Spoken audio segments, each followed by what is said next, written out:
Vous fumez du tabac à rouler parce qu'il vous paraît plus naturel, et donc moins dangereux. C'est une croyance fréquente, mais elle est fausse. Les mentions naturelles, bio ou sans additifs décrivent éventuellement le tabac avant qu'il soit allumé. Mais dès que les feuilles brûlent, la combustion produit une fumée chargée en monoxyde de carbone, en goudron, en particules fines et en nombreuses substances cancérogènes. Le danger ne vient donc pas seulement des produits ajoutés par les industriels, il vient surtout de la fumée produite par le tabac qui brûle. Une cigarette roulée n'est pas non plus standardisée.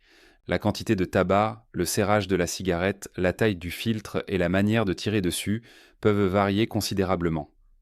Selon la façon dont elle est confectionnée et fumée, une cigarette roulée peut délivrer davantage de nicotine qu'une cigarette industrielle. Elle peut en apporter, en moyenne, 2 à 3 fois plus. Attention, je rappelle que la nicotine entretient la dépendance. Mais ce sont principalement les produits de la combustion qui provoquent cancer et autres maladies liées au tabac. Une cigarette roulée peut donc être plus petite, tout en vous exposant à une quantité importante de nicotine et de fumée toxique. En fumer moins ne garantit pas non plus une exposition moins importante.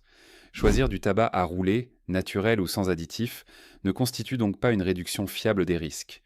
Ce qui protège réellement votre santé, c'est de sortir de la fumée de tabac, avec un accompagnement et un traitement adapté de la dépendance si nécessaire. Retenez bien cette phrase. Naturel avant combustion ne veut pas dire moins dangereux après combustion. Abonnez-vous pour comprendre le tabac autrement.